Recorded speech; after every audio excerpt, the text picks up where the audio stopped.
Buenos días y buen bonitos y todos.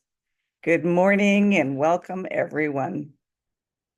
Welcome to a community dedicated to providing spiritual tools for living a happy and full life. My name is Karina Shearer, and I am the spiritual director and founding minister here at the Center for Spiritual Living Puerto Vallarta. If you would like to join us for the live Zoom meeting, please contact me for the link and the password, or check our website, www.cslpv.org. And you'll find the link on the landing page as well as on the page for the weekly talks. Today is Sunday, December 15th, 2024. We are 2 weeks away from the end of this year. Our topic for this month is sticking the landing. And today we're going to talk about flowing ground. The suggested book for reading this month is Living the Science of Mind by Ernest Holmes. So once again, I'd like to welcome everyone, including those that are new to our teaching and to our center here in Puerto Vallarta, whether you are on the live Zoom call or watching the replay at a later time. Here we teach a philosophy that honors all faith, all traditions. So whatever path you are on, know that it is the right one for you. And know that everyone is welcome here. We value each and every one of you. As I mentioned, we teach a philosophy called the Science of Mind. It's a teaching based on new thought and ancient wisdom, where we offer spiritual tools and principles to promote personal growth.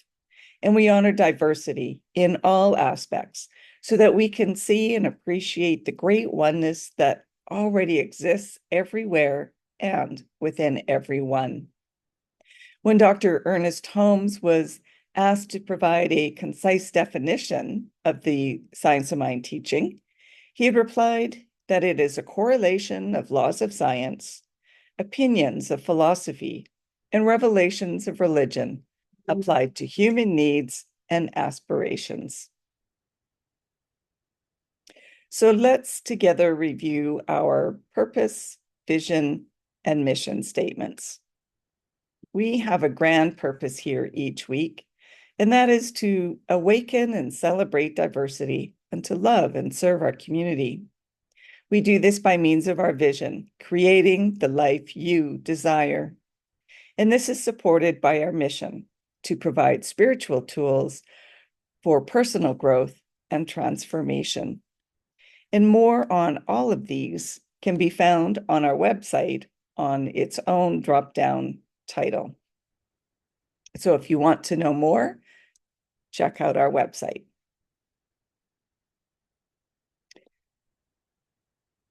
So fluid grounds. We think of our world as solid.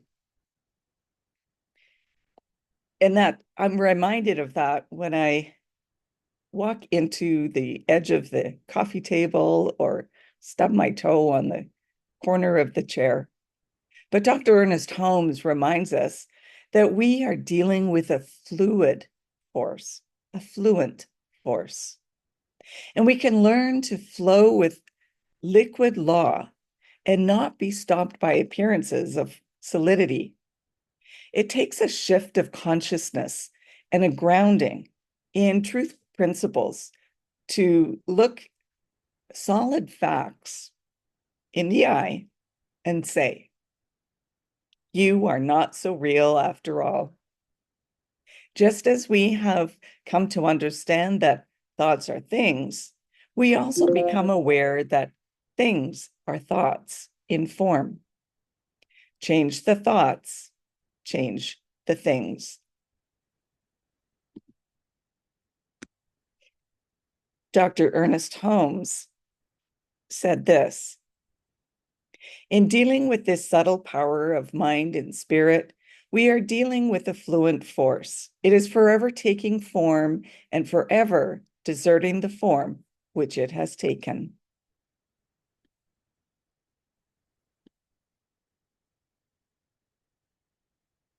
In Living the Science of Mind textbook, Dr. Ernest Holmes reminds us that we believe in the healing of the sick through the power of this mind. We believe in the control of conditions through the power of this mind.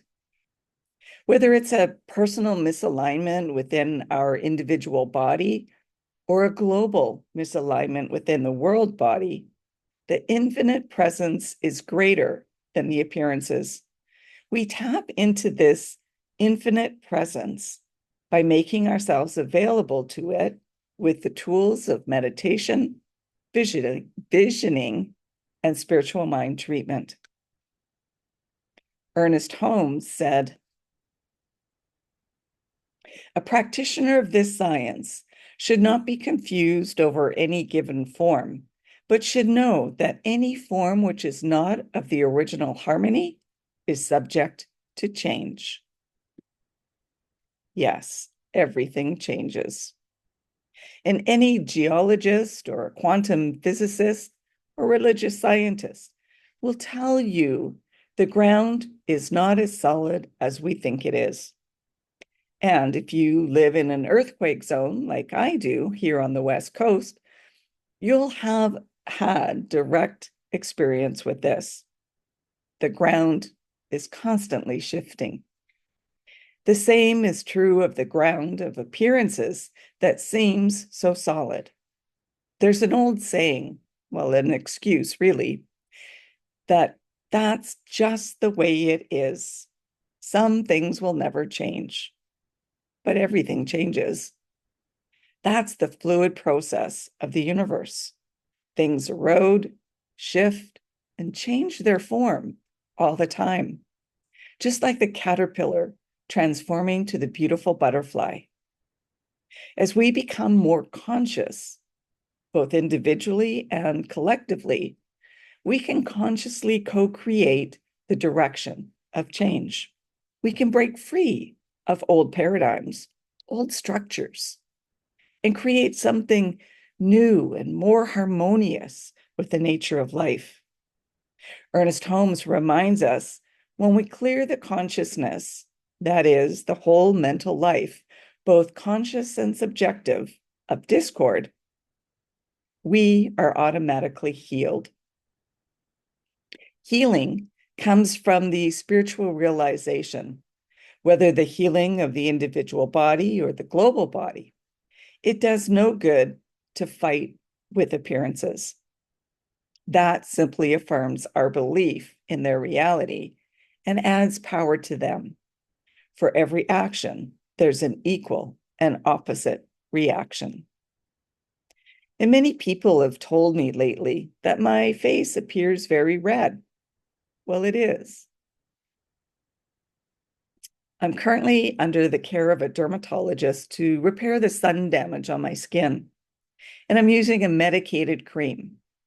For me, it feels like my skin is melting away, making space for new healthy skin cells to grow. A very visual experience of shedding the old me to be replaced by the new. Just like the snake and the iguana shedding its skin to allow for the internal growth. In the book, Can We Talk? Ernest Holmes wrote this. Pardon me, can we talk to God?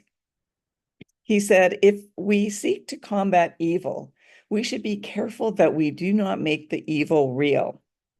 There is a place in the mind which intuitively knows that good overcomes evil, and there is a place which knows there is no evil to overcome. Our argument, then, is between the experience of evil and a solid conviction that good is the only reality.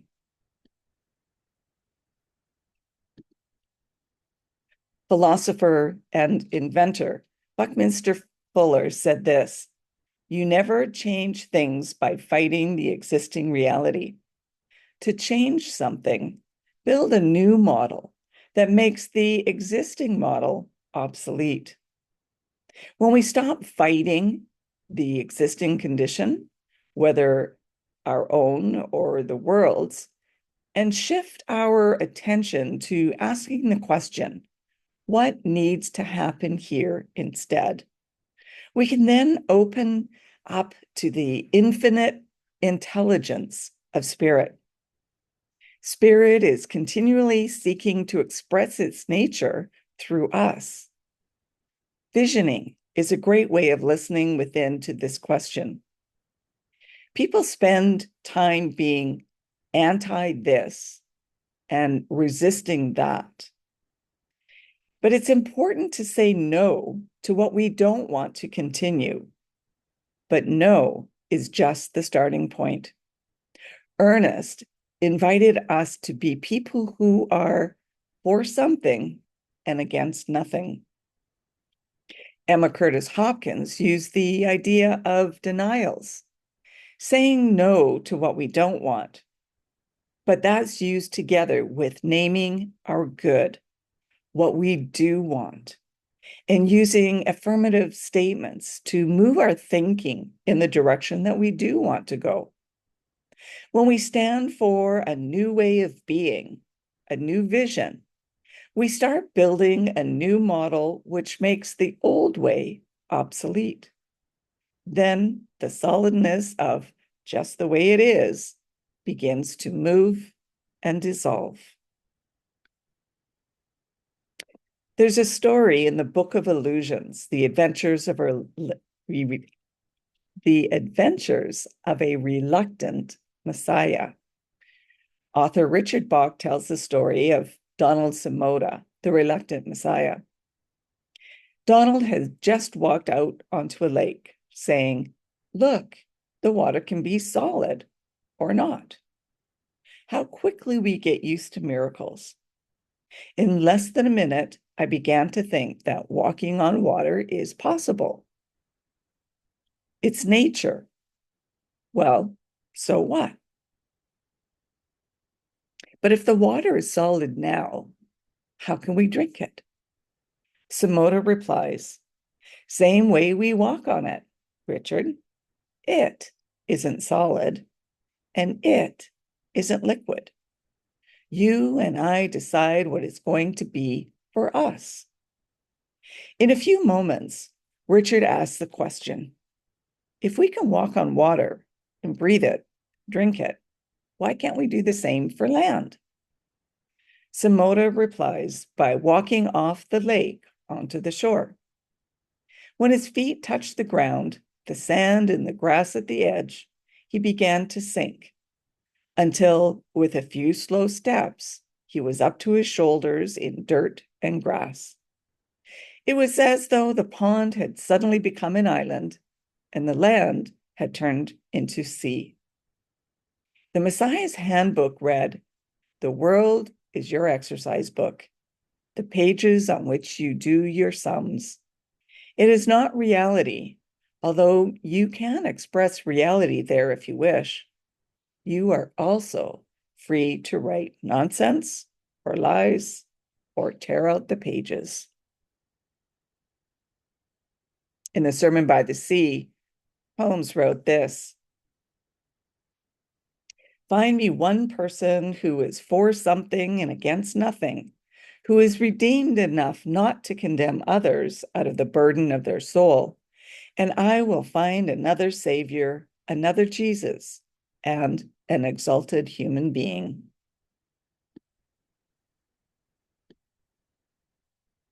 In our personal lives, we have areas of liquid ground, genetics, diagnoses, relationships with people, our finances, and our work. We can get caught up in believing that things are just the way it is. Don Miguel Ruiz labeled it domestication in his book, The Four Agreements. It can also be called conditioning. It's the unexamined set of beliefs that we use to navigate our world. We forget that this experience was initially created by infinite consciousness, and then our consciousness individualized it for each of us. We are co-creating our experience and the evolution of life with infinite consciousness. and consciousness is unlimited. Principle is not bound by precedent. Yesterday morning, I watched the moon set against the ocean. It was big and orange, bold and bright. This morning, it was white and gently and quietly slipped away, making room for the day. It reminded me that we too can change day to day, and we can be bold or gentle or somewhere in the middle, but always evolving. Thus, rather than struggling against or fighting with existing conditions, we are being called to take a breath, to step back, and shift our consciousness into something new. Then to have the faith that it must manifest. We often stop because we don't know how, but the how isn't ours to do. It's the authority of the law. Ours is to name the what, the good that we choose to have made manifest. Ralph Waldo Emerson wrote this: "There are no fixtures in nature.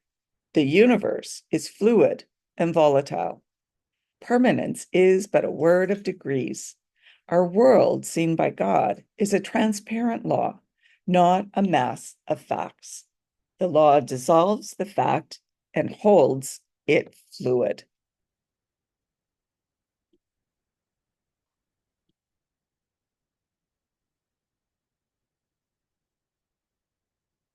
So we like to say that our thoughts are creative, but do we really believe it? And how far can we take that idea? The seeming solidness of both personal situations and the conditions of the world are calling for a new condition, a new consciousness, a new heaven, which are our thoughts, and a new earth, which is form. Will we lift ourselves out of the old beliefs in the solidity of things and start creating anew? It is done unto us as we believe. We are conditioned to think of ourselves and things in our lives as nouns, but we are verbs, an evolutionary process, an integral function of the universe. We are not just humans. We are human beings. Our choices co-create our reality. Our teaching symbol of the creative process is a roadmap of the idea of moving into form. Use compassionate curiosity to know what needs changing, and don't dwell just on that, but instead ask what wants to be created instead. Clear out the resistance, the disbelief, or the being stuck in old ways to allow for a new reality, one that is in alignment with the divine reality to take place. The ground is flowing. Will you ride it? Will you co-create its flow? And how much more of the nature of spirit can you embody? I'll leave you with this final quote from Buckminster Fuller. He said, "There's nothing in a caterpillar that tells you it's going to be a butterfly."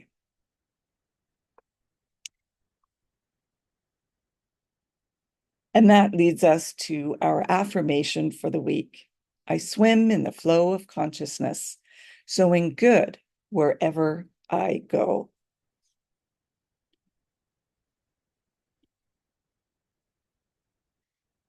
And now it's time for our news and updates at the center. If you are interested in learning more about the Science of Mind teaching, we offer courses via Zoom as well as in person. So contact me or check our website to find out the details. And let me know if there is a specific course, a book study, or a workshop that you would be interested in taking. so that we can plan dates for those as well. And if you would like to have a one-on-one connection for spiritual mind treatment to assist you with whatever you are experiencing in life or would like to change, then please contact me. And if you would like to commit to being a member of the Center for Spiritual Living Puerto Vallarta for this upcoming year, as we do renew our membership annually, or if you would like to be on our board of trustees, then please contact me to receive the current and applicable application forms. I'd also like to remind you to like and subscribe to our YouTube channel and our Facebook page. And there are links on our website for both of those. And now it's time for mindfully giving and the financial support of our spiritual home. We rely on your support to continue our center here in Puerto Vallarta so that we can continue teaching the science of mind. We bless the financial gifts that you give today. Every donation is greatly appreciated. Donations can be made using either PayPal or Tithely through our website, www.cslpv.org. And you'll find the donate buttons on both the landing page as well as on the page for the weekly talks. Alternatively, you can still mail in a paper check by addressing it to CSLPV number 403, 2125 Birch Road, Kelowna, BC, V1Y8N1. And now please join me in our offertory affirmation. I know that my giving blesses and multiplies all that I am, all that I have, and all that I give and receive. I do give eternal thanks for the abundance that is mine to share. So thank you for coming and sharing this time together. And let's continue with practicing peace. We can each be a force for peace and nonviolence. Our words and our actions create ripples of peace all around us and beyond. Peaceful living includes acting with compassion, kindness, and consideration. And it also includes standing up against injustice. May peace and love be with you. Namaste.